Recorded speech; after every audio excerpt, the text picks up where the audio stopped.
Hi everyone, welcome back my YouTube channel. So friends, आज की video में बताने वाला हूं जोसा काउंसलिंग के बारे में। जैसे कि फ्रेंड्स, आपको जेईई मेंस सेशन 1 का रिजल्ट आ चुका है और आप लोग देख भी लिए हैं।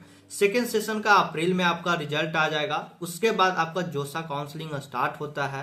ओके, तो जैसे कि आपको 1 अप्रैल से एग्जामिनेशन होगा, उसका रिजल्ट आने के बाद आपको जोसा काउंसलिंग कर सकते हो, जिसके थ्रू आपको एनआईटी हो गया, त्रिपा आईटी हो गया, जेएफटीआई हो गया है, और साथ में अगर आप जेईई एडवांस को भी क्लियर करते हो तो आपको आईआईटी में भी एडमिशन होता है।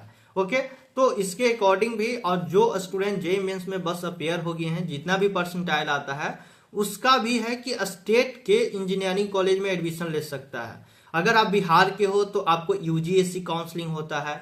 अगर आप यूपी के रहने वाले हो तो यूपी के अंदर आपको एकेटिव काउंसलिंग होता है, वहां के स्टेट के इंजीनियरिंग कॉलेज में एडमिशन ले सकते हो। वो अच्छा उतना परसेंटाइल नहीं रहा है तो कब करोगे। ओके, अगर अच्छा है तो आपको जोसा काउंसलिंग में आईआईटी, एनआईटी, त्रिपा आईटी, जेएफटीआई मिलेंगे। ओके, तो इसके लिए बता देता हूं।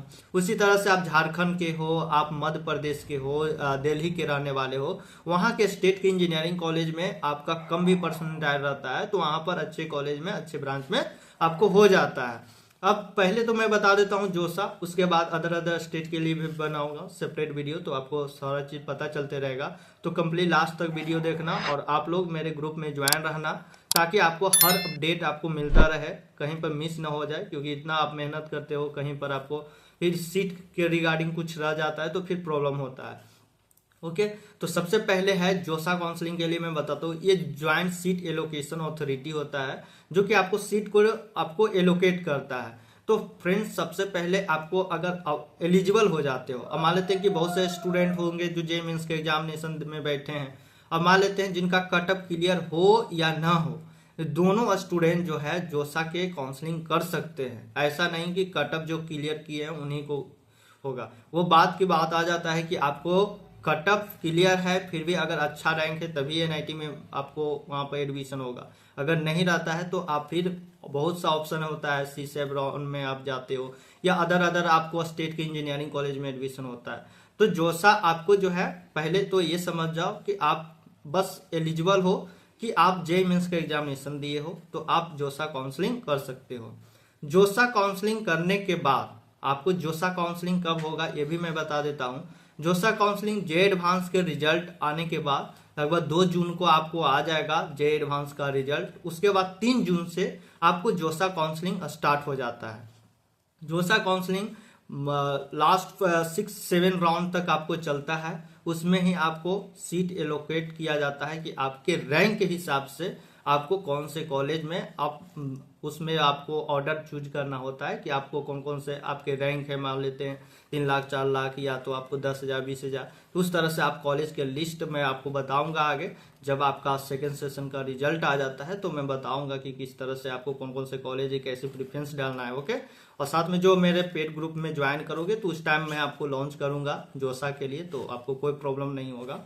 ओके, तो जोसा जो है, उसके बाद मैंने पहले बता दिया कि जोसा काउंसलिंग आपको बैठना होगा। दोनों पेयर हो सकते हैं। कॉलेज अगर मिलेगा, अगर अच्छा आपका रैंक रहता है, अच्छा आपका परसेंटाइल रहता है तो कॉलेज मिलेगा, नहीं तो फिर आप स्टेट की इंजीनियरिंग कॉलेज के लिए अलग से फॉर्म सबका आएगा, इसके बाद मैं बताता हूँ। उसके बाद जोसा में मान लेते हैं कि आपको कोई भी 5-6-7 राउंड तक आप जाते हो, कोई कॉलेज मिल जाता है, तो आपको सीट जो मिलेगा उसका सीट अलॉटमेंट जो रिजल्ट जो है आपको डाउनलोड कर लेनी है। डाउनलोड करने के बाद आपको ऑनलाइन ही क्या होता है कि आपका डॉक्यूमेंट सबमिटेड करना होता है, वेरीफाई होता है। उसके बाद आपको फी पेमेंट देना होता है। सीट जब आपको एक्सेप्ट करेगा तो उसमें आपको पेमेंट देना होता है, जो कि स्टूडेंट, अगर आप जनरल के हो, ओबीसी के स्टूडेंट, ईडब्ल्यूएस के स्टूडेंट हो, तो लगभग आपको 35,000 रुपये लगते हैं। वही मैं बात करूं एससी एसटी वालों का तो 17,500 रुपये लगते हैं, जिससे वो एक्सेप्ट कर लेंगे कि मेरा ये ब्रांच है, मेरा ये कॉलेज है। उससे पहले जब आप वहां पर अपलोड करोगे तो उसी टाइम आपको जो है, आपको पूछा जाएगा फ्रीज फ्लोट स्लाइड करने का। यानी कि वहां पर आप जब डाउनलोड करोगे, डाउनलोड करने के बाद जब पेमेंट जब दोगे, क्योंकि आपको सीट मिल गया है, मान लेते हैं एनआईटी भोपाल या कहीं पर भी मिल गया है, अब एक्सेप्ट करना है, उससे पहले फ्रीज फ्लोट स्लाइड करना होता है। फ्रीज फ्लोट स्लाइड क्या होता है? सबसे पहले अगर आपको 1 से लेकर मान लेते हैं 10 का लिस्ट बनाए हो, एनआईटी आपको जालंधर हो गया, एनआईटी भोपाल हो गया, इस टाइप से अगर मान लेते हैं कि 10वां नंबर पर एनआईटी भोपाल है, अगर उसी में आपको 100% श्योर हो कि हमें यहीं पर कॉलेज लेना है, तो आप फ्रीज करके उसको डाउनलोड करके उसको पेमेंट कर देना है। ओके, अगर आपको फ्लोट करना है, फ्लोट पर क्लिक करोगे, इसका मतलब हो गया कि 1 से 10 वाला मिला है तो 10 से ऊपर वाला भी आपको मन है कि हमें अगर ये तो मिला है तो ठीक है, इससे ऊपर भी मिल जाएगा तो मैं ले लूंगा, तो आप क्या करोगे, फ्लोट करोगे। अगर बात आ जाता है स्लाइड करने का, तो स्लाइड का ऑप्शन है कि आपको मान लेते हैं एनआईटी भोपाल मिला है उसमें सीएस आप लेना चाहते हो, नीचे आपको मिल गया है कोई अदर ब्रांचेस, मान लेते हैं सिविल मिल गया है, तो अगर उसी कॉलेज में बस ब्रांच को चेंज करना चाहते हो तो आप स्लाइड का ऑप्शन करके अपना डाउनलोड करके उसको पेमेंट डन करना है। ओके, तो ये आपको होता है प्रोसेस उसमें क्या करने का, डॉक्यूमेंट वेरिफिकेशन। उसके बाद आपको वहां पर जाकर जहां पर आपको डॉक्यूमेंट वेरीफाई हो जाएगा उस कॉलेज में आपको फिजिकली जाना होगा, वहां पर आपको डॉक्यूमेंट सारा आपको लेके जाना होगा। ओके, डॉक्यूमेंट्स में क्या क्या आपको लेके जाना है, जैसे कि आपको 10th का मार्कशीट हो गया, 12th का मार्कशीट हो गया, इनकम सर्टिफिकेट हो गया, मेरिट कार्ड आपको होना ही चाहिए, माइग्रेशन हो गया, टीसी हो गया, गैप ईयर सर्टिफिकेट कोई कोई कॉलेज मांगता है तो ये बनाना होगा। कैटेगरी आपको 1 अप्रैल 2025 के बाद होना चाहिए, तो 1 अप्रैल के बाद आप बना लेना, क्योंकि आपको 1 अप्रैल से पहले का आपको वैलिड नहीं रहता है, तो ये सब आपको डॉक्यूमेंट्स आपको चाहिए ही। उसके बाद आप लोग का मान लेते हैं कि भाई 6 राउंड तक आपको चला, अगर उसमें कोई भी कॉलेज नहीं अलॉट होता है तो फिर जो है वैकेंट सीट पर आपको C7 राउंड की काउंसलिंग होता है। C7 राउंड जो है आपको 2 राउंड की काउंसलिंग होता है, जिसमें आपको जो ट्रिपल हो गया, एनआईटी हो गया और जेएफटीआई, यही तब में आपको एडमिशन मिलता है और बहुत ही कम रैंक पर यहाँ पर आपको C7 राउंड में मिल जाएगा।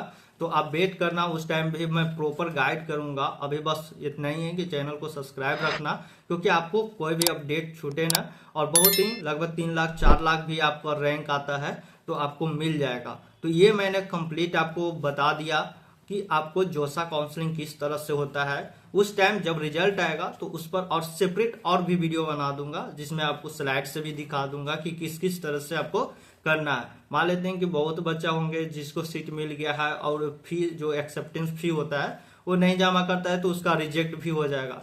तो ये सब बातें होती है, आगे मैं बताऊंगा। बहुत अच्छे से ये सब काउंसलिंग करना होता है, क्योंकि उतना जब प्रोसेस होता है, जब ये सब में दिक्कत होगा तो आपके साथ फिर बहुत प्रॉब्लम हो जाता है। तो इसीलिए तो आप लोग जुड़े रहो, आप लोग सब्सक्राइब रखना, ताकि सारा अपडेट आपको मैं प्रोवाइड करता रहूँ। तो चलते हैं friend, thank you so much.